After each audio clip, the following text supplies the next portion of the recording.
हरे राम राम राम हरे हरे, हरे कृष्ण कृष्ण कृष्ण हरे हरे। हरे राम राम राम हरे हरे, हरे कृष्ण कृष्ण कृष्ण हरे हरे। हरे राम राम राम हरे हरे, हरे कृष्ण कृष्ण कृष्ण हरे हरे।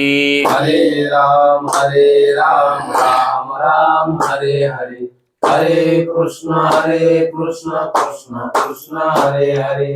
पुंडलिक वरदे हरि विठ्ठल, श्री गुरु ज्ञानदेव तुकाराम, पंढरीनाथ भगवान की जय।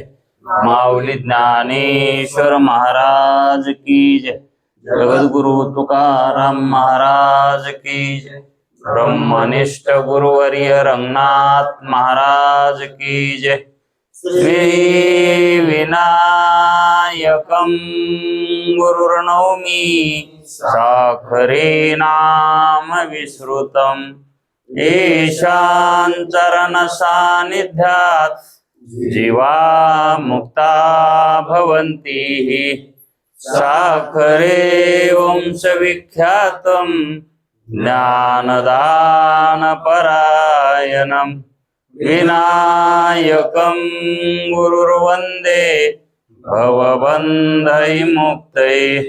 श्रीरङ्गनाथं गुरुराजवर्यं, मुमुक्षूणां ज्ञानदानेकदक्षं, प्रभावती क्षेत्रनिवासिनं नमामि वेदान्तविदां वरिष्ठं। पुण्डलीकवरदे हरिविठ्ठल, तुकाराम पंढरीनाथ भगवान की जय। माऊली ज्ञानेश्वर महाराज की जय। जो आनंद सत्य प्रकाश, विभो आणि आधार नाम रूपास, बुद्धी न जाणे आणि जाणे ही त्यास, तो अपार शुद्ध परमात्मा मीची आशे। माझे अपार स्वरूप समुद्रावरती, जणू तरंग ब्रह्मा विष्णू महेश गणपती, सूर्य चंद्र वरुण यम मिरविती, देवी कुबेर ही तैशची। जो सर्वज्ञ आणि दयाघन, मुनी हृदयी ज्याचे करीती ध्यान, त्याचे बुद्धी उपाधी करुण, मिथ्या भान मजची माझी होतसे। ज्याच्या अज्ञाने भाषे जगत, जसा दोरीवरी सर्प दिसत, परी दोही ठाई ना सर्प जगत।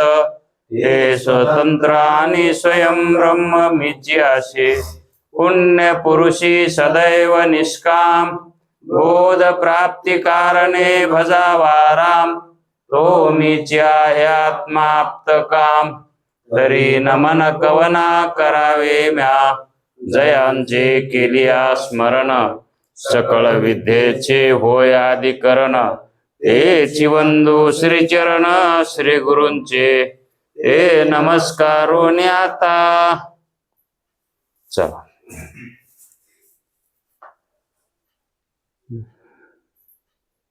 विचार सागर तरंग 6वा। काल काय झालं चालू आहे का? त्याच्यातली वरची शंका झाली का? झाली का नाही? देशकालाच्या ठिकाणी जी कारण त्याची प्रतीती होते ती ब्रह्माची कारणता आहे असे आपण सांगितले. हो झाली. परिच्छेद 18. देशकालाच्या ठिकाणी कारणता प्रतीतीत होते ती कोणाची याविषयी शंका. आता हा परिच्छेद इथं का टाकण्यात आला? देशकालाच्या ठिकाणी जी कारणताची प्रतीती येत आहे ती प्रतीती अगोदर गुरुजी म्हणले होते ब्रह्माचीच आहे.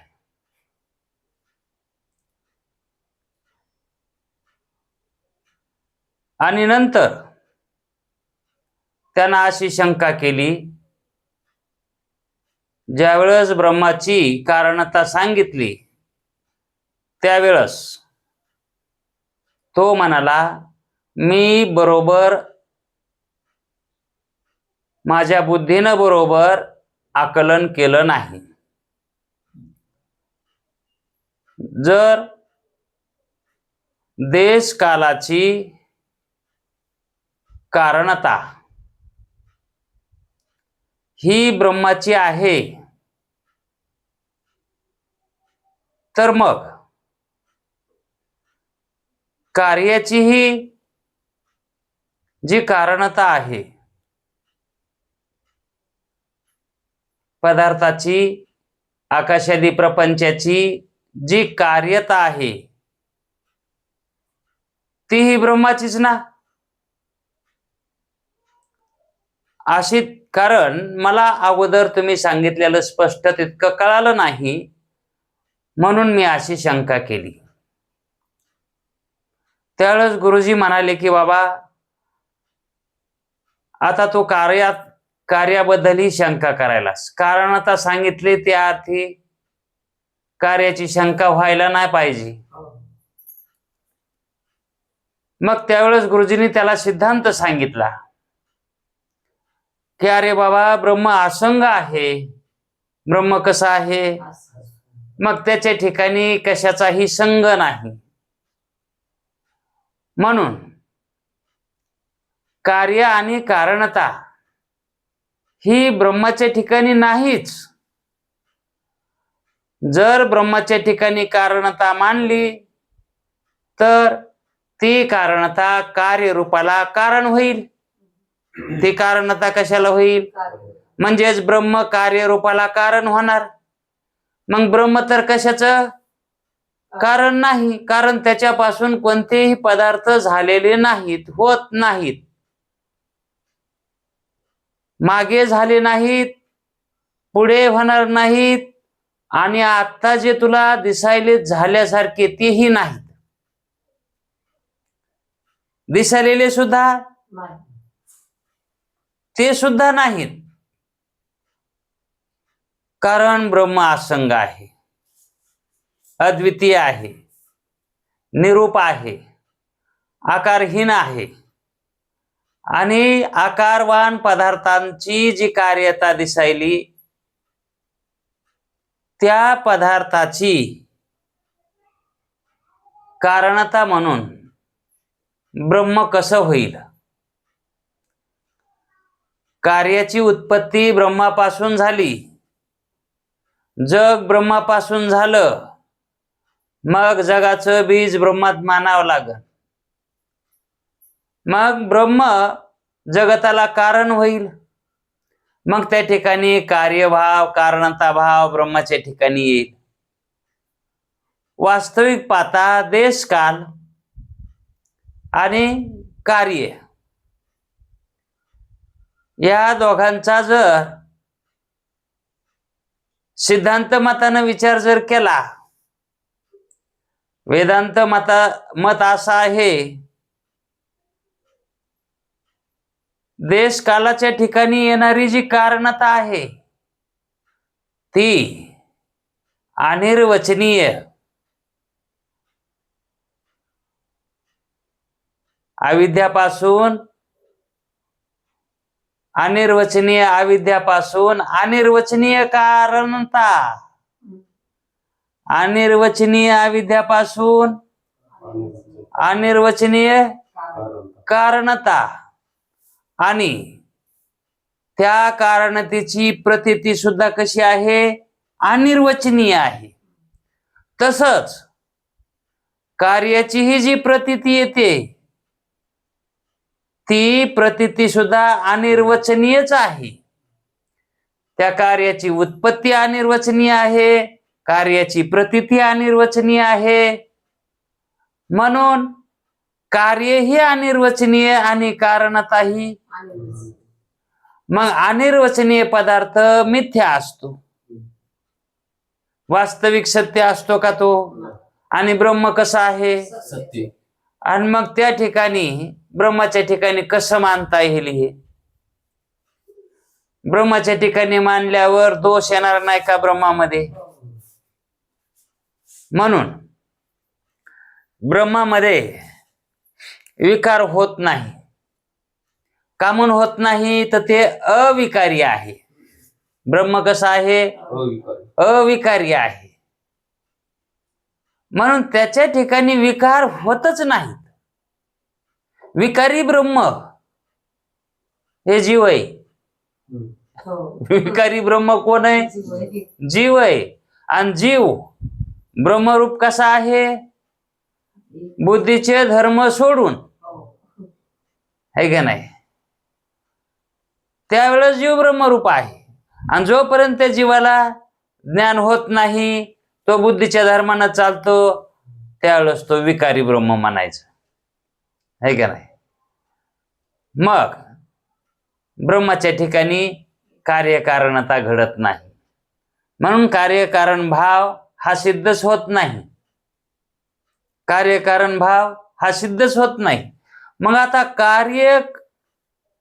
कार्याचं जे कारण आहे देश काल, आता ते देश कालाच्या ठिकाणी जी कारणता आहे ती कारणता ब्रह्माची पण नाही ना, असंच गुरुजीचं मत आहे ना. हो म्हणले, ब्रह्माची नाही ती कारणता, मग त्याचीच असणार आहे. कोणाची? देश कालाचीच असणार आहे, असा शिष्य म्हणतो. ब्रह्माची नाही ना, मग स्वतः त्याचीच आसन, देश कालाचीच आसन. मग ज्या अर्थी देश कालाचीच जर ती कारणता आहे, तर देश काल कसे व्हायलेत? मग सत्य, व्यावहारिक सत्य व्हायलेत. म्हणून जाग्रता ही कशी व्हायली? जागृतीतले पदार्थ कसे व्हायले? तर सत्स्वरूपच व्हायले. तर कारण कारणापासून त्याची उत्पत्ती व्हायली. म्हणून कार्याची जी उत्पत्ती व्हायली ती कारणापासून व्हायली. म्हणून जागृतातले पदार्थ सत्य मानावे लागतील.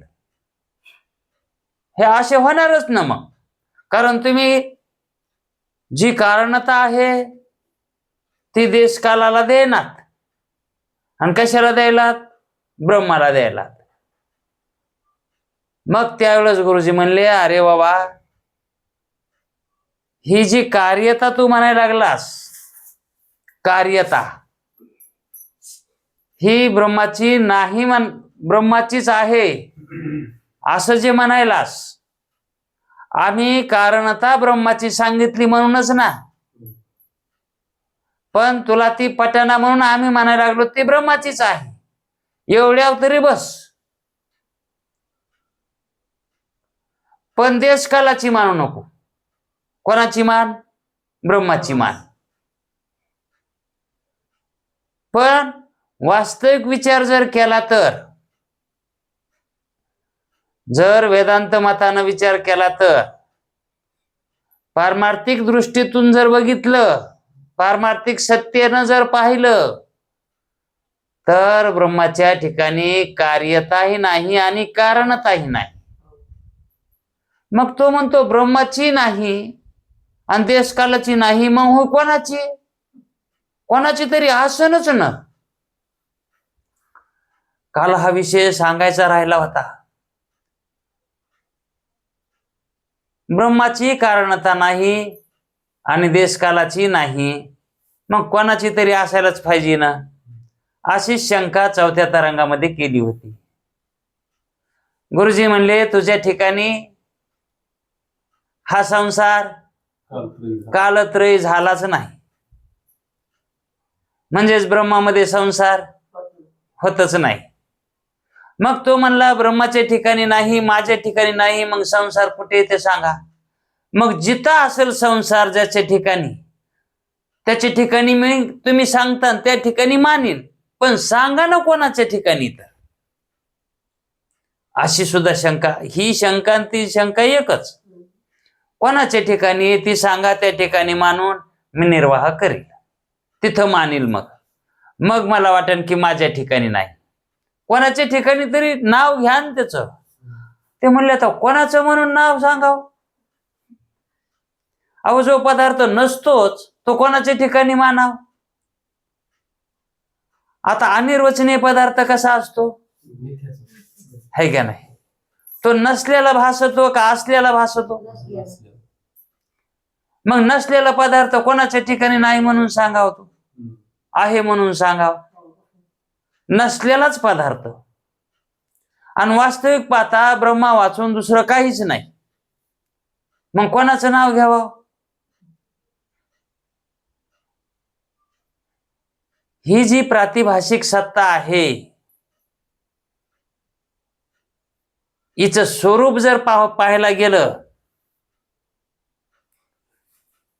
प्रातिभाषिक सत्तेचं स्वरूप पाहिलं तरी तेच आहे, अविद्याचं स्वरूप पाहिलं तरी तेच आहे, आणि मायाचं स्वरूप पाहिलं तरीही अज्ञान ही तसंच आहे. वास्तविक पाहता आपण जी अविद्या मानली आहे ती कोठे मानली होती. हा, आश्रित. अविद्या कुठे. चैतन्याच्या आश्रित आहे का नाही. आश्रित का म्हणून तिला स्थान दिलं आहे. चैतन्याचा अज्ञान जिथं आहे, ज्याला चैतन्याचं अज्ञान आहे तेच अज्ञान. आता ते अज्ञान कुठे मानायचं. मग कोणाचं अज्ञान आहे. हे चैतन्याचंच आहे ना. मग ते अज्ञान कुठे आश्रित राहणार. ज्याचं अज्ञान असेल त्याच्याच ठिकाणी त्याच्याच आश्रित राहणार ना. अज्ञान कोणाचं आहे. ब्रह्मचैतन्याचं आहे का नाही. मग अज्ञान असलं तर अविद्या आहे का अज्ञान नसलं तरी अविद्या. अज्ञान असलं तरच है का नाही. मग ब्रह्म न कळणं म्हणजे हीच काय आहे. मग आता तिचं स्वरूप कसं आहे. न कळण्यात आहे का कळण्यात आहे. अविद्या जसं आहे तसं न कळू देणे. नाही, तिचं स्वरूप स्वतःच. ती कुठे चैतन्याचे आश्रित आहे. कशा स्वरूपाने. ब्रह्माच्या न कळण्याच्या स्वरूपात आहे. ब्रह्माचं न कळणं म्हणजे काय. त्यालाच अविद्या म्हणते. आपण कोण आहेत हे न कळणं म्हणजेच काय. आता ती दिसायली का. फक्त कळती. पण कळती कशी कळायली. आहे रूपानं कळायली का नाही रूपानं कळायली. अहो ब्रह्माचं अज्ञान आहे ना. स्वरूपाचं अज्ञान आहे ना आपलं. आपली आपल्याला ओळख नसणं म्हणजे काय. अविद्या आहे. अज्ञान आहे. हीच माया आहे.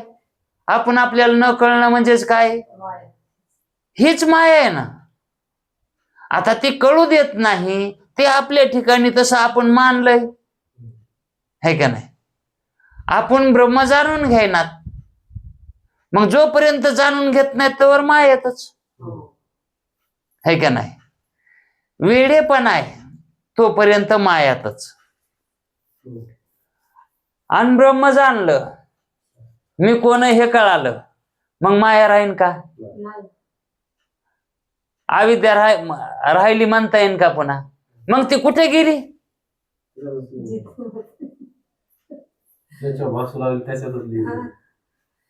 हा, मग ती भासू लागली कशी. सत्यत्वानं भासू लागली का मिथ्यात्वानं. तिचं स्वरूप कसं आहे. भासरूप आहे. ती कसं आहे. भासरूप आहे का नाही. मग तिचं ते भासरूप स्वरूप जे आहे ते भासरूपानंच भासावं. भासरूपानं भासावं. भासरूपानं भासलं म्हणजे सत्यत्वानं ते कळालं. हे कसं आहे. भासमान आहे. अविद्या कशी हे भासमान आहे. हा पहिला टप्पा आहे. पण ब्रह्माचं ज्ञान झाल्यावर ते भासमान कसं आहे. मिथ्या आहे. आणि मिथ्या पदार्थ नसलेलाच असतो का नाही? ते हो. नसलेला आहे ना ते. मग अविद्या कशी ही? नसलेली.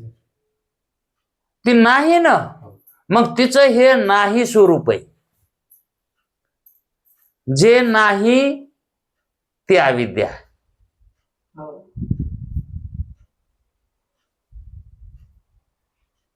परीक्षितेनं शुकाचार्याला प्रश्न केला की हे राजन, हे आचार्य, गुरुजी, हे माया म्हणजे काय ते मला सांगा. आता प्रश्न कशाबद्दल केलाय? त्यावेळेस गुरुजी म्हणले तो प्रश्न केला ते वाया गेला. प्रश्न जे केलास ना आता नाही ते सांगायचं म्हणल्यावर सांगणं कसं आहे? ते वाया रूपच आहे ना. म्हणजेच ही सिद्ध होत नाही. माया ही सिद्ध होतच नाही. केव्हा सिद्ध झाली असती? जर दोरीवरला सर्प मारून पुन्हा जर दिसला असताना मग माया सिद्ध झाली असते, हे का नाही? वंद्यापुत्र केव्हा तरी दिसायला पाहिजे होता, तेव्हा सिद्ध झाली असती. आता ही माया कशी आहे? वंद्यापुत्राप्रमाणेच आहे. नाहीच, अत्यंत असद्रूप आहे ती. पण पारमार्थिक दृष्टीनं पाहिलं तर, आणि जर पारमार्थिक दृष्टी नसेल तर माया मिथ्या आहे. कशी आहे? मिथ्या आहे. आहे नाही असं नाही, आहे पण कशी आहे? मिथ्या आहे. मग मिथ्या म्हणलं तर काही दोष लागतो का? ते मिथ्याचा दोष लागा नाही, पण आहे म्हणायचा दोष लागायलाय. मिथ्या आहे. आता मिथ्या हे आहे रूप आहे का? नाही रूप. मग त्याला काय म्हणायचंय? आहे. मिथ्याला आहे काय म्हणायचंय? त्याला आहे म्हणल्यावर दोष लागायलाय का नाही? म्हणजे मिथ्या हे अत्यंत असत रूप आहे. नाहीच्याच गणतीत आहे ते. शून्य आहे ना ते. माया कशी आहे? शून्य. शून्य. म्हणून हे मायापासून देशकाल प्रतीतीत होतात. आणि कसे प्रतीतीत होतात? अनिर्वचनीय प्रतीतीत होतात. वास्तविक पाहता त्याला सत्ताच नाही. कशाला? देशकालाला. त्या कारणतेला, देशकालाच्या कारणतेला सत्ताच नाही. मग कारणतेला सत्ता नाही तर कार्याला? ते तर प्रत्यक्ष आहे आपल्याला. कार्याला सत्ता नाही म्हणून. आता ह्या जागृतीला सत्ता आहे का? दिली सत्ता, व्यावहारिक सत्ता आहे. आता हे समजण्यासाठी व्यावहारिक सत्ता सांगितली, किंवा जगत मानित व्यावहारिक सत्ता आहे म्हणून. आणि त्या जगतातले लोक स्वप्नाला प्रातिभाषिक मानतात, खोटे मानतात, आणि याला खरं मानतात. म्हणून या ठिकाणी दोन वर्गवाऱ्या केल्यात. पण विचार जर केला तर स्वप्नामध्ये आणि जागृतीमध्ये काय फरक आहे? फरक काही येत नाही. दोन्ही सारखेच आहेत. मग स्वप्न मिथ्या जसं आहे तशी जागृती ही मिथ्या आहे. म्हणून जागृत, स्वप्न आणि सुषुप्ती ह्या तीन ज्या अवस्था आहेत का, ह्या तिन्ही अवस्था अनिर्वचनीय मायेपासून प्रतीतीला येतात. म्हणून माया अनिर्वचनीय आहे. तिन्ही सत्ता, ह्या दोन्ही सत्ता कशा आहेत? तिन्ही बी, तिन्ही सत्ता अनिर्वचनीच येतात, है का नाही? आणि त्या तिन्ही सत्तेतले पदार्थ अनिर्वचनीय मिथ्या आहे का नाही? मग अनिर्वचनीय मिथ्या जर पदार्थ असतील तर त्या पदार्थाला पारमार्थिक सत्ता कशी मानता येईल? म्हणजे ते नाही रूपातले आहेत. मृगजळ दिसायलंय पण आहे का? दिसायना का? पण नाही. तसं जगत दिसाना का? नाही. है का नाही? तसे आपण देहवान जीव आहोत, दिसायलो पण नाहीत. आपण जीव नाहीत. मग जीव कोण आहे? ब्रह्मरूप आहे. है का नाही? आणि त्या जीवाची खरी पारमार्थिक सत्ता ब्रह्मरूप आहे. जीव कसा आहे? त्याची सत्ता कोणती आहे? पारमार्थिक सत्ता आहे. आणि म्हणून जीव ब्रह्मरूप आहे. पण कवर आहे? जोपर्यंत तो या द्वैतात आला नाही. आता त्या अगोदर तर ब्रह्मच होता की. पण जर द्वैतात येऊन त्यानं द्वैताची निवृत्ती केली, माया त्यानं निवृत्त केली, दोष निवृत्त केले. मग दोष निवृत्त केल्यावर जीव कोण झाला? मग कवर जीव होता? जोपर्यंत दोष होते तोपर्यंतच. आणि जोपर्यंत दोष आहे तोपर्यंतच तो अनिर्वचनीय मिथ्या पदार्थाला सत्य समजतो. दोषानं मिथ्या पदार्थ सत्य प्रतीतीला येतो. मिथ्या पदार्थ सत्य प्रतीतीला येतो. आणि ज्याला जी सत्ता नाही त्याला ती सत्ता देऊन टाकतो. कशामुळं? अज्ञानामुळं. है का नाही? मग देशकालाच्या ठिकाणी जी कारणता आहे ती कारणता देशकालाची आहे का? मग नसताना दिली का नाही? मग ही कारणता कोणाचीच नाही. कारणता कोणाचीच नाही. पण तिथं उत्पन्न झाली का नाही? मग कशी उत्पन्न झाली ती? है का नाही? अहो ज्या पदार्थाला अधिष्ठानच नाही, समजा त्या पदार्थाला काय देशकालच नाही, तर म्हणजे कारणताच नाही पदार्थाला. तो पदार्थ सत्य असू शकतो का? मग तो पदार्थ कसा उत्पन्न व्हायलाय? तो रज्जू सर्पाप्रमाणे. आणि मग तो कसा आहे? मग त्या ठिकाणी सत्यत्व आपण जे सर्पाला दिलं ना, भेऊन पळालोत ना सर्पाला, सत्य मानूनच. मग ते सत्य त्या ठिकाणी कसं वाटलंय? सत्य रूपानच वाटलंय ना त्या काली. म्हणून तर तो भेला ना तिथं. है का नाही? मग त्याला सत्यत्व दिलेलं कसं आहे? ते नुसतं जाणायचं काम आहे. ते दिलेलं सत्यत्व कसं आहे? तिथं सत्यत्व खरंच देण्यासारखं आहे का त्याला? पण कसं दिलं? भ्रमात. कसं दिलंय सत्यत्व त्याला? मग तसं देश कालालाही सत्यत्व हे भ्रमामध्ये व्हायलंय सगळं. वास्तविक पाहता ती कारणता त्या देश कालाची नाही, पण तिथं आपल्याला प्रतीतीला यायली. काचेच्या वळ्यामध्ये लाल रंग नाही, पण तिथं तो प्रतीतीला यालाय. कुठं? काचात. पण काचात आहे का ते?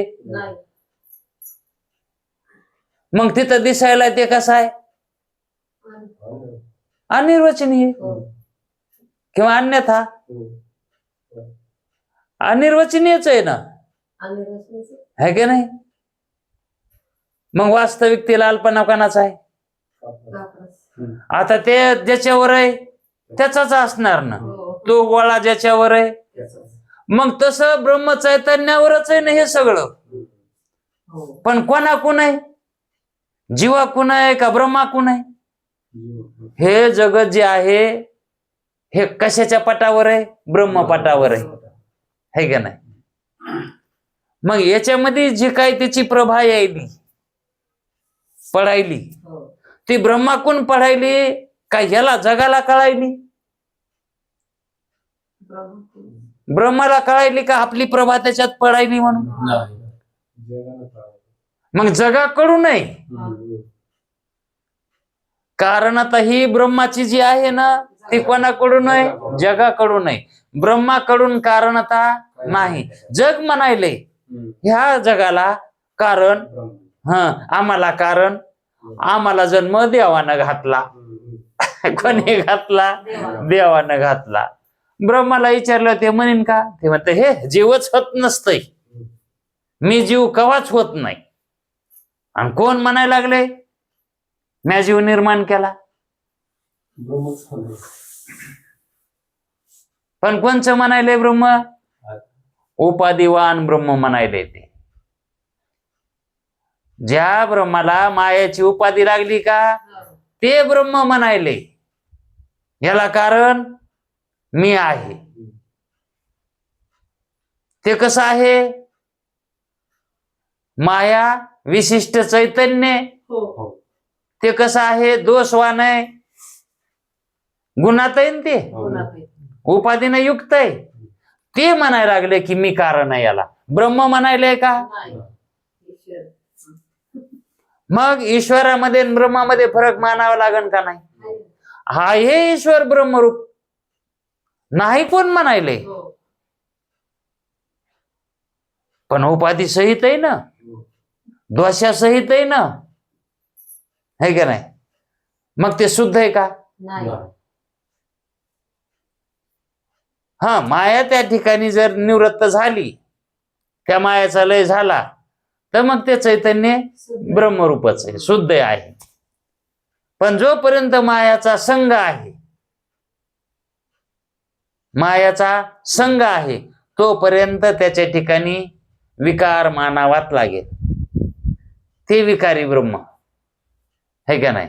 आणि त्यानंच जगताची निर्मिती केली. ब्रह्माने केली का?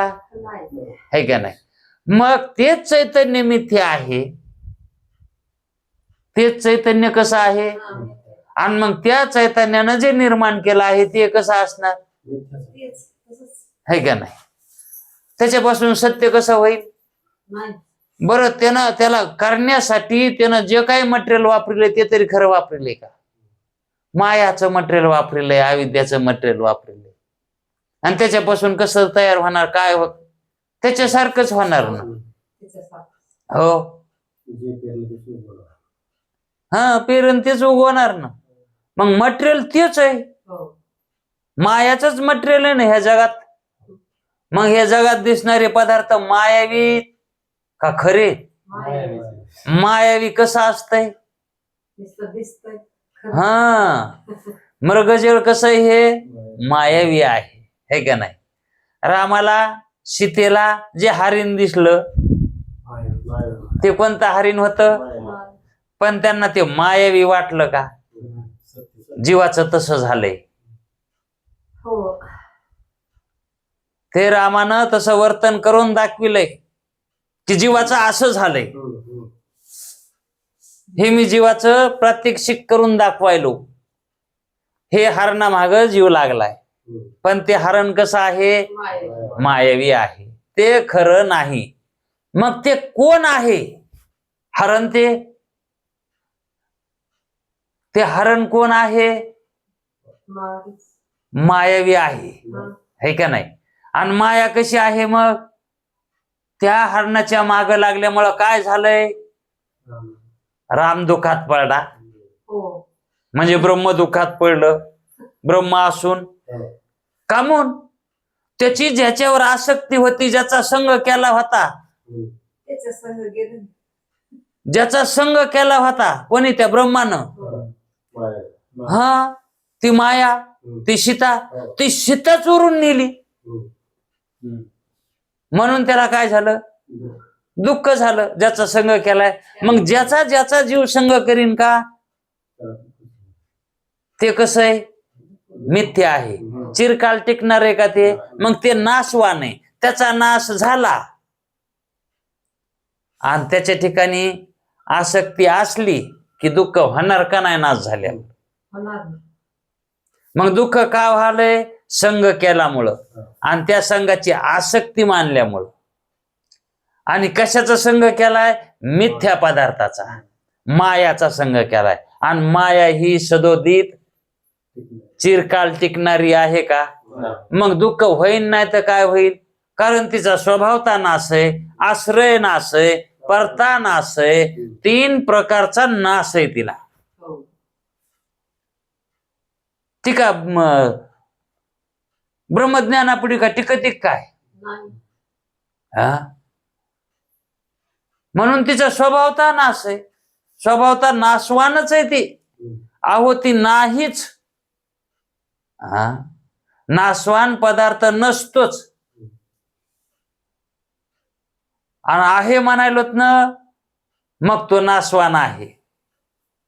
आहे पण कसा आहे? आणि नाशवान पदार्थाला अस्तित्व नसतं, म्हणजे तो सत्य नसतो. नाशवान पदार्थाला सत्य मानता येत नाही. तुमचं सोनं असू द्या, मग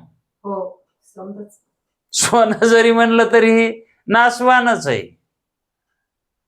मग असंग असणार ब्रह्म जर संघात आलं, असंग असणार ब्रह्म जर संघाशी संबंधित आलं, त्याचा संग केला. आपण संघ शब्द वापरत होतो ना, आहे का नाही? माझ्या संघ हे होता, माझ्या संघ ते होता. संघ म्हणजे सोबत, बरोबर, समाधान. पण कशाचा संघ केलाय मग त्या चैतन्यानं? सत्य पदार्थाचा केलाय का? ते सत्य आहे स्वतः, पण त्यानं संघ सहज संघ झाला.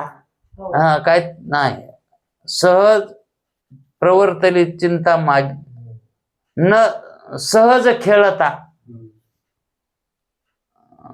ते एक येणं झाले. महागवी हे प्रमाण घेतलं होतं, एक शब्द आलाच नाही त्याच्यातला. न कळता संग झाला सहज खेळता. न कळता संग झाला, आणि कसा झालाय? सहज खेळता. तसा ईश्वराचा संग मायाशी कसा झालाय? हा, न कळत झालाय. न कळता आणि न कळत झालाय. उगा अंशात्मक झालाय. अंशात्मक संग होऊन हे एवढं मोठं जगत झालंय. म्हणून वायतळ थोडं जरी खाल्लं, वायतळ थोडं जरी खाल्लं तरी ते हानिकारक असतंय, है का नाही? तस का म्हणून समूळ माया नुरे जेव्हा, म्हणजे वायतळ थोडं जमत नाही, मुळा सगळं त्याचा नाश करावा लागतोय. ईश्वर ब्रह्म म्हणजेच मी सच्चिदानंद ब्रह्मरूप आहे हे आपणाला जर अपरोक्षतेनं जाणून घ्यायचं असेल तर थोडा सुद्धा त्या ठिकाणी दोष चालत नाही. कारण माया दोषवान आहे का नाही? म्हणून समूळ, मुळासहित म्हणजे आत्यंतिक निवृत्ती. मुळासहित म्हणजे आत्यंतिकच लय रूपानं. लय तर तिचा आपण स्वभावता बी होतच ना. मायाचा लय स्वभावता होते, नाही केला तरी बी, है का नाही? स्वप्न आपण घालविण्याचा प्रयत्न करतोत का?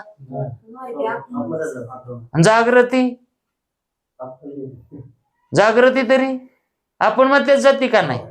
आणि झोप तरी, आणि आपण मग तेच येते का नाही?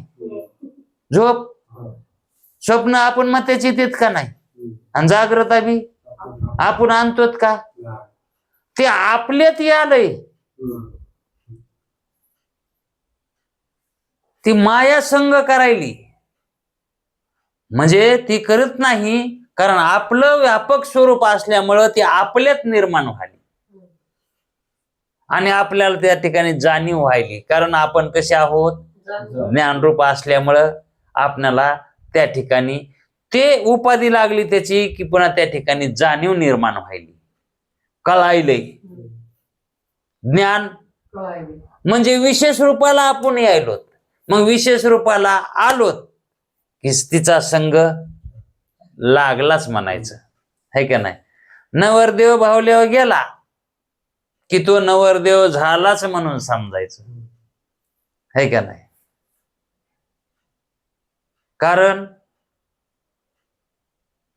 तो नवरदेव होणं म्हणजे तो विशेष होणं. कशाला विशेष झाला ते, तो नवरदेव कशामुळे झाला, नवरीमुळे झाला ना तो, है का नाही.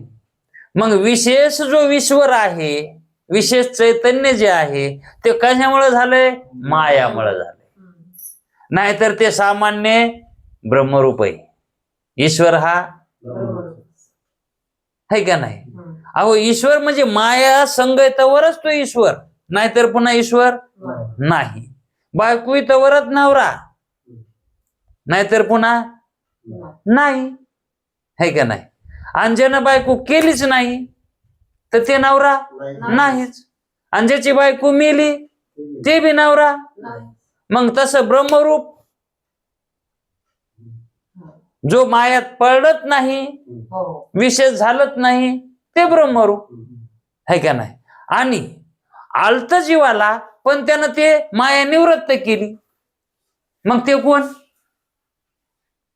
जीव स्वरूपाला ते ब्रह्म आलत, पण ते जीव मायामुळे झालं होतं, त्या दोषामुळे झालं होतं, पण त्यानं दोष निवृत्त केला. त्याला कळालं त्याचा येताना की मी सच्चिदानंद ब्रह्मरूप आहे. मग ते कोण, ब्रह्मच आहे, है का नाही. मग सामान्य का विशेष, हा सामान्यच आहे. जे मूळचं सामान्य का, तसा जीव हा मूळचा सामान्य स्वरूपच आहे.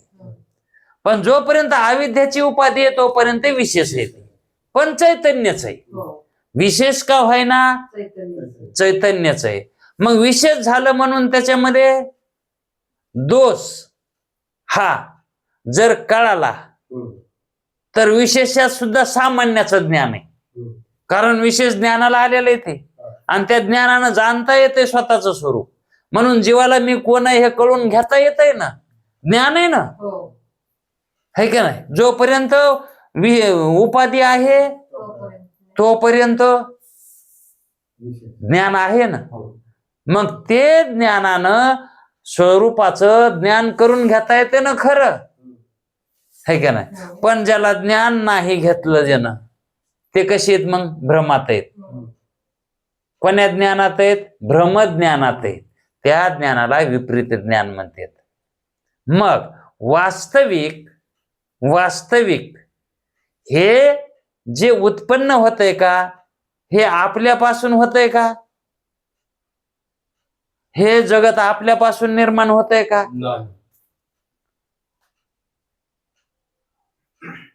अहो जर समजा एखाद्याचा मुलगा आहे, हा त्याला विचारलं हे कोण आहे हो, तो म्हणतो माझा मुलगा आहे.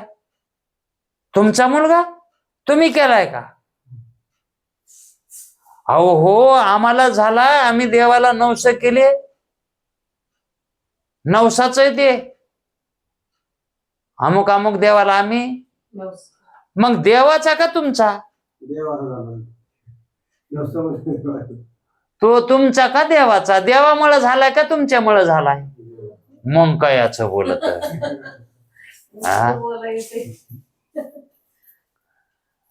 तो त्या देवाचा बी नाही त्याचा बी नाही, है का नाही. ही विनाकारण यायलेली प्रतीती आहे. हा माझा मुलगा, ही जी प्रतीती यायली का, त्या अंतकरणामध्ये दोष आहे, त्या प्रतीती यायलाय म्हणून दोष आहे म्हणून प्रतीती यायली. आणि दोष निवृत्त झाल्यावर प्रतीती येते का. आता त्या दोषाचा लय होतय कुठे, झोपीमध्ये होतय. झोपीमध्ये पुत्र दिसतंय का,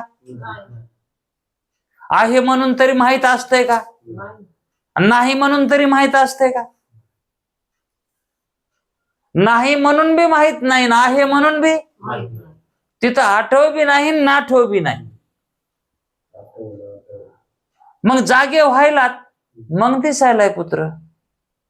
वास्तविक पाहता मग ते कसं आहे, जसं स्वप्नामध्ये पदार्थ दिसतात का तसाच तो पुत्र आहे. जसा स्वप्नात पुत्र दिसतो का तसाच जागृतीमध्ये सुद्धा त्या स्वप्नासारखाच आहे ना. मग स्वप्नात बी पुत्र होता, जागृतीत बी आहे का नाही.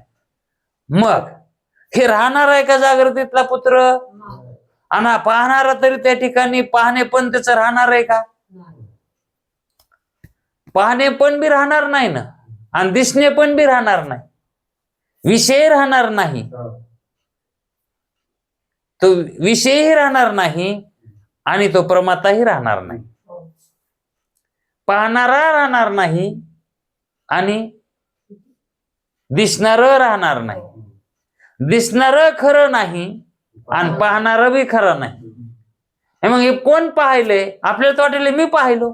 अहो तुम्ही हे पाहिलं ना, याच्यापेक्षा निराळे येत तुम्ही न पाहणारे, तुम्हाला कुठे डोळे येतात. मग हे पाहिलंय कोण, आपला जो आभास पडलाय का अंतःकरणामध्ये, आपला आभास पडलेला आहे आणि त्या आभासाला आपण मी म्हणालो. खरं आपलं स्वरूप आभास रूप नाही, आपलं आपण दुसरेच आहे. याच्यामध्ये दोघं आहेत, आपण दोघं आहेत. याच्यामध्ये आपण एक नाही दोन आहेत, एक आभास एक आहे आणि एक शुद्ध चैतन्य एक आहे. आणि ते शुद्ध चैतन्य आपण आहे, ते आभास नाहीत. आणि त्या आभासानं व्यवहार व्हायला हे प्रतितीचा, आणि ते विशेष आहे. ते विशेषानं हे विशेष दिसेल, है का नाही. मग ते विशेष स्वरूप आपलं आहे का. आता भिंगानं जर समजा आपण प्रकाश एखाद्या घरामध्ये असा परावर्तित केला, सूर्याला विचारलं ते तुझा प्रकाश आहे का, तो म्हणतो नाही हो. कोणाचा आहे ते प्रकाश, सूर्याचाच आहे. पण त्या सूर्याची उपाधी वेगळी आणि त्या प्रकाशाची उपाधी आहे का नाही. मग सूर्य म्हणतो माझा प्रकाश हा त्याच्यासारखा नाही, ते कसा आहे आभास रूप आहे, ते प्रतिबिंब रूप आहे का नाही. भिंगात बघणारा खरा आहे का भिंगात बघणारा खरा आहे. भिंगात दिसणार खरंय का त्या भिंगात दिसायला त्याला बघणारा खरा आहे का नाही. पण आता हे जे फिरायलंय का हे भिंगातलंय, हे आपलं स्वरूप आहे ना. आता हे कशातलंय, भिंगातलंय. हे आपलं स्वरूप ते सामान्य स्वरूप आपलं वेगळंच आहे. ते आपण खरे ते येत, आणि हे विशेष स्वरूप आहे आपलं, आणि हे विशेष स्वरूप खरं नसतंय. कसं असतंय विशेष, विशेष टिकत आहे का. मग जे टिकत नाही ते खरं असतंय का. आणि विशेषाला कशामुळे आलंय, त्या मायेमुळे है का नाही. त्या मायेनं विशेष होतंय हो, ती माया घालायली है का नाही. म्हणून माया निवृत्त करा, माया निवृत्त करा, अज्ञान निवृत्त करा, अविद्या निवृत्त करा, वेडेपण सोडा, भ्रांती निवृत्त करा. हे जे संत सांगायले ते कशामुळे सांगायले, तर हे तुम्ही विशेष रूपाला यालात. बरं नुसतं येऊन गपचिप तरी बसायलेत का, हे मव ते मव, आणि ते नाश होणार त्याचा स्वभाव कसा आहे. मग ते नाश झालं की दुःख व्हायले है का नाही. मग कशामुळे दुःख व्हायले, त्याच्या आसक्तीमुळेच की. मग ती सोडा म्हणायले, तर त्या पदार्थाला त्यागा म्हणायलेत का, त्याच्यावरची आसक्ती सोडा म्हणायलेत. दुःखाची निवृत्ती व्हायला अवघड नाही, त्याच्यावरची आसक्ती सोडा है का नाही. म्हणून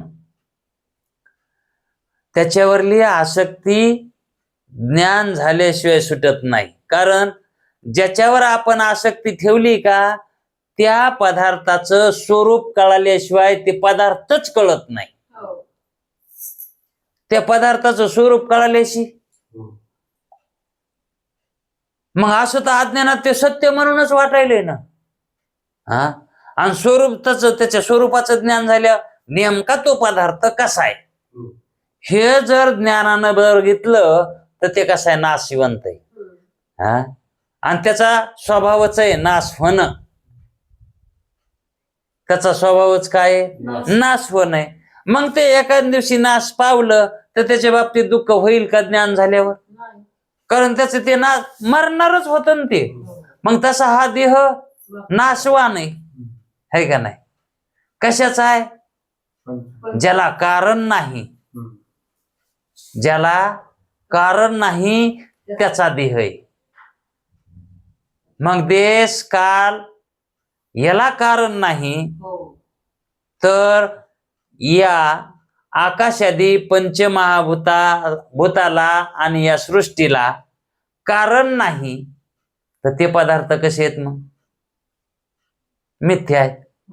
मग हा देह पंचमहाभूताचा आहे, कसा आहे? मिथ्या आहे. मग याचा नाश कसा आहे?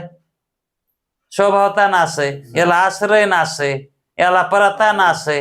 हे कशाला तरी आदळून मरण, याच्यावर काय आदळलं तरी मरण. आणि जरी दोन्हीतून वाचलं तरी आपण मात्यात म्हातारा होऊन स्वभावता नाचता आहेच नाही. याला हे काय टिकणार आहे का? आणि त्याच्या ठिकाणी आपण जर महत्व ठेवलं तर दुःख नाही तर काय होईन? आता मी मरतो. तू मरतो का हा देह मरतो? मग असा हा विवेक जोपर्यंत होत नाही तोपर्यंत याच्यावरली आसक्ती. म्हणून आसक्ती सोडण्यासाठी ज्ञान लागत आहे का नाही? ज्ञान कशामुळे लागत आहे? त्याचा खरं स्वरूप कसं आहे हे कळण्यासाठी तर ज्ञान लागल ना. आपण मग त्या कसं कळन? कळायला ज्ञान लागत आहे. म्हणून ज्ञान होण्यासाठी कोणचं ज्ञान घ्यावं लागतंय? ब्रह्मज्ञान आहे का नाही? ब्रह्माचं ज्ञान. ब्रह्माचं ज्ञान म्हणजे कोणाचं ज्ञान? स्वरूपाचं ज्ञान आहे का नाही? कोणाच्या स्वरूपाचं? आपण आपल्या स्वरूपाचं ज्ञान.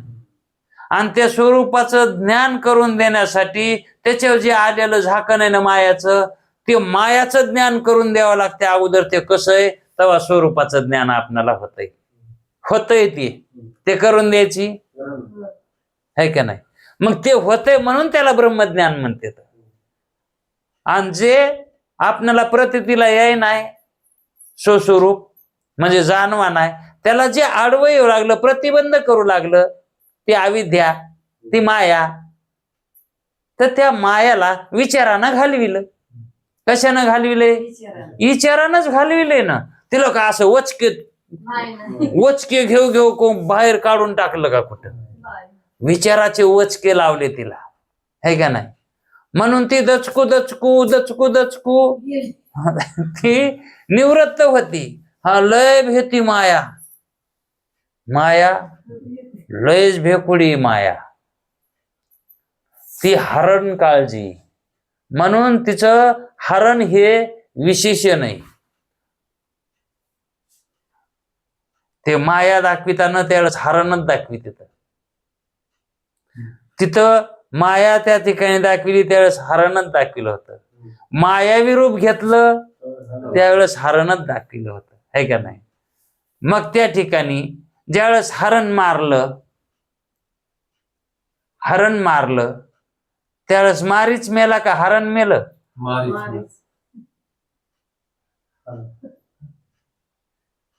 आहे का नाही प्रश्न?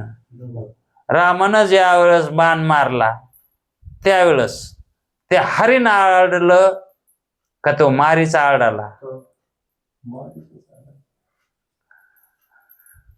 ते मारीच ब्रह्मरूप आहे.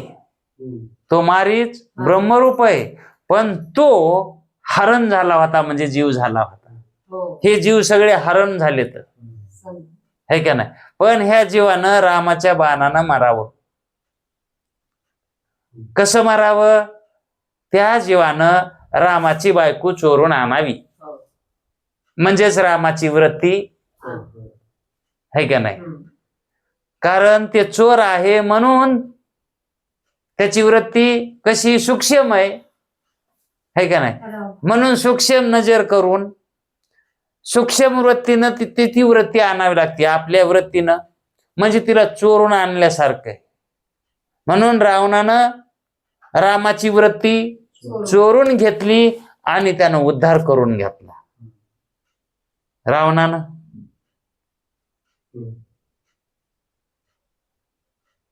त्यानं परमार्थ केला का खरंच रामाची बायको आणली? परमार्थ तसा करावा लागतो रावणासारखा. ते एकट्याच उद्धार होऊन गेला का? राक्षस कुळाला त्यानं उद्धरून नेलंय. केवढा संत म्हणावते. अरे चांगल्या लोकांना उद्धरून नेणं काय नवलंय, राक्षसायला उद्धरून नेलंय. हा, राक्षस कोण? जीव.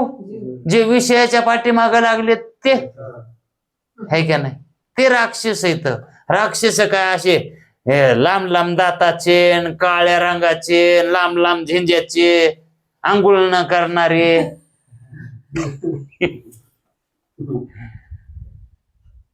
लांब लांब झिंज्या ठेवणारे दाखविलेत का म्हणून? ते राक्षस असते. मग हे जीव जर लांब लांब झिंज्या ठेवत असले ना, मग राक्षसच है का नाही. दात घाशीत नसले राक्षसच. राक्षसाचे दात कुठे पांढरे दिसते, तर मळकट मळकट दिसते, चित्रामध्ये दाखवू देत नाही. आणि त्याचं शरीर कसं असतंय, आबड धोबड कसं बी दाखविलेलं असतंय. वास्तविक पाहता हे सगळं समजून घेण्याची रीत आहे. हे काय सगळं समजून घ्यावं लागतंय, समजून उमजून घ्यावं लागतंय. खरा नेमकं परमार्थाचं स्वरूप काय आहे हे या पाठाला आल्याशिवाय कळत नाही. चिंतन केल्याशिवाय, श्रवण झाल्याशिवाय कळत नाही. आणि ते श्रवण अध्यात्म विद्येचंच व्हायला पाहिजे. इतर कोण्याही श्रवणानं दोष निवृत्त होत नाहीत, म्हणजेच यथार्थ ज्ञान होत नाही, है का नाही. म्हणून देश कालाच्या ठिकाणी जी कारणता आहे का ती कशी आहे, उगय नाहीच, पण जीव तसा मानायलाय. नसलेल्या ठिकाणी सर्पावर जसा, दोरीवर जसा सर्प नसून दिसतो, तशी कारणता जीवाला दिसायली आणि त्याला सत्य मानायला येतो. दिसू द्या पण सत्य मानू नका. दिसू द्या पण सत्य तरी मानू नका ना. दोन दोषापैकी एक दोष तरी निवृत्त करा ना.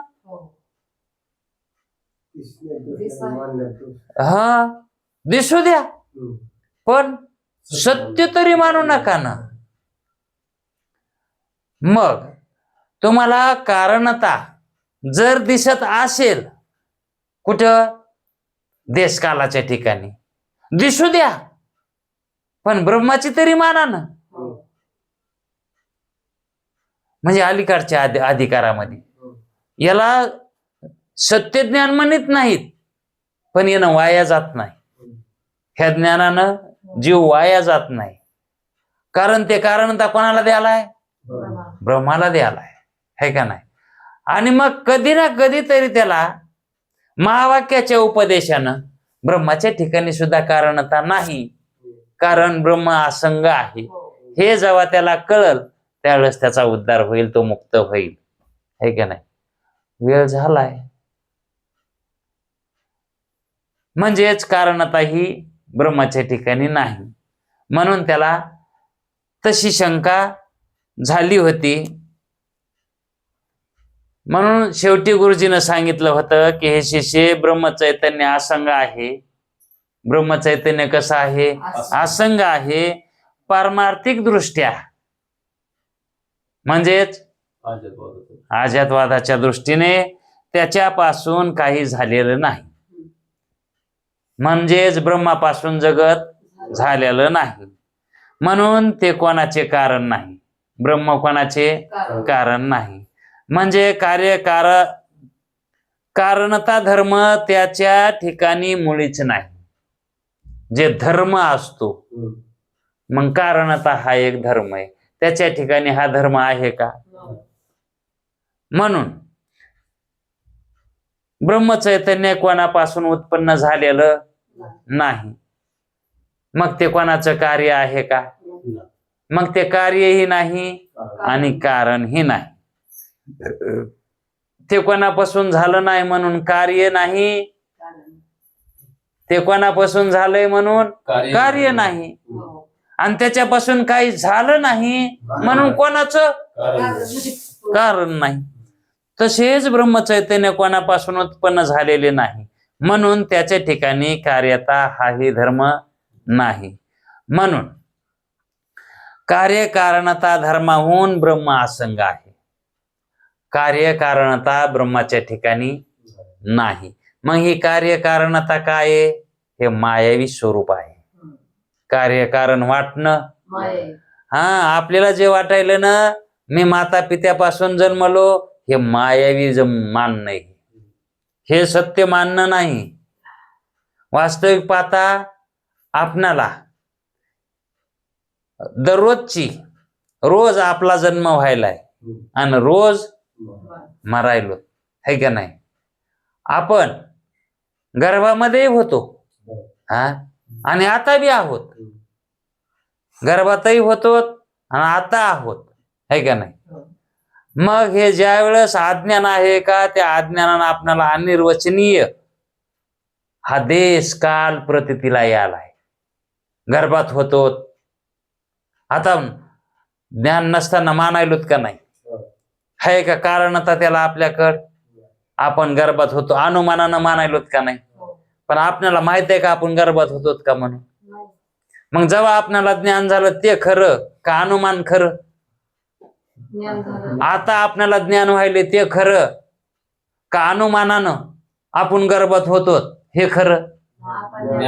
आता ज्ञानावर अवलंबून आहे सगळं, आहे का नाही? म्हणून आपण तसं अनुमानानं मानायलो ते वास्तविक सत्य नाही. प्रत्यक्ष ना ते प्रत्यक्ष थोडंच आहे. आता जे कळन तेच खरंय. आधी जे कळालं का ते खरं नव्हतं. ब्रह्मज्ञानानं जे कळायलंय का ते सत्य आहे, आणि ब्रह्मज्ञानाच्या आधी जे कळत होतं का ती सगळी भ्रांती आहे. ही पण भ्रांतीच आहे, पण मुक्त करणारी भ्रांती. हे बी कसं आहे? मायावीच हे ज्ञान, हे पण मायावीच आहे, पण हिताचं आहे, आपल्या हिताचं आहे. आपला वेडेपणा काढणार आहे. हे कसं आहे? वेडेपणा काढणार आहे म्हणजे मुक्त करणार आहे. आपण मुक्तच आहे हे तरी काय करतय, पण आपला येडेपणा गेल्याशिवाय कसे मुक्त होतो? आपण ब्रह्मरूपच आहेत. तिथं ते धर्म जे आलेत का वेडेपणा दाखविणारे, ते धर्म हे काढून घेते ज्ञान. दोष निवृत्त करणार हे ज्ञान आहे. म्हणून याला वृत्ती ज्ञानच म्हणतात. आणि स्वरूप ज्ञान आपणच आहेत ना. ज्ञान कोण आहेत? मग आपली आपणाला ओळख झाली की इतर दुसऱ्या ज्ञानाची काय आवश्यकता आहे? ज्ञानरूपच आपण आहेत ना मग, है का नाही? मग पुस्तक आपल्याकडून ज्ञान घेतील का आपण पुस्तकातून ज्ञान घेतो? पुस्तक घेते ना आपल्याकडून. कोणी हे ग्रंथ कोणी केले तर? हे ग्रंथ कोणी केले तर? अंतःकरणात आलेलेच केलेत ना. आणि ते कसे झाले? ते स्वरूपाला प्राप्त झाले, ते ज्ञानरूप झालेत, म्हणूनच त्यांनी ज्ञान हे केलंय ना, है का नाही? मग ज्ञान स्वरूप आत्मा आहे, त्या आत्म्यानं रचलेले आहेत ना. म्हणजे एवढं हे जे ज्ञान सांगितलंय हे ज्ञान आत्मरचितच आहे. त्या आत्म्याला जसा अनुभव येईल तसं तसं लिहून ठेवलंय त्यानं अंतःकरणाचं सहाय्य घेऊन, है का नाही? मग हे संतांनी लिहिलेलं वेदाची निर्मिती तरी कशी आहे? अशीच आहे ना. जे जे अनुभवाला येईल ते लिहून ठेवलेलं आहे, है का नाही? आता तुकाराम महाराजच्या अगोदर गाथा नव्हता, नंतर तुकाराम महाराज आले आणि त्याच्या अनुभवाला जसं येईल तसं त्यानं लिहून ठेवलं. मग ते काय झालं? वेदच झालं, है का नाही? आणि मग असंच वेद कसे येतात? अपौरुषीय आहेत. आपल्याला वाटायला तुकाराम महाराज आणलेले, तुकाराम महाराज आणलेले. तुकाराम त्याच्या देहाचं नाव होतं. तुकाराम हे त्याच्या मायबापानं नाव ठेवलं होतं. वास्तविक पाहता ते तुकाराम होते का? हो. आपण पांडुरंग आहेत का? आपली जी नाव आहेत ती आहेत का आपण हे नाव ठेवलेली आहेत ना अहो नाही तर ते नाव सुद्धा इसरून जावं मला तर वाटतंय आपलं नाव हे इसरून जा तू ठेवलेलं ना हे ते का खरं आहे का हाय हा बदलीत पुन्हा ते नाव बी ठेवत नाहीत बदलीत नव्या नवरीला तिकडे गेलो बदलीत नाव होती हा टाइम झालाय आपल्याला त्या 18व्या परिच्छेदाला लागायचं होतं पण ते जुळवणी करावं म्हणलं तर ते मागचा विषय जरा दृढ करून द्यावा असं वाटलं म्हणून त्याच विषयावर बोललो उद्या 18वा परिच्छेद घेऊ तोपर्यंत थांबू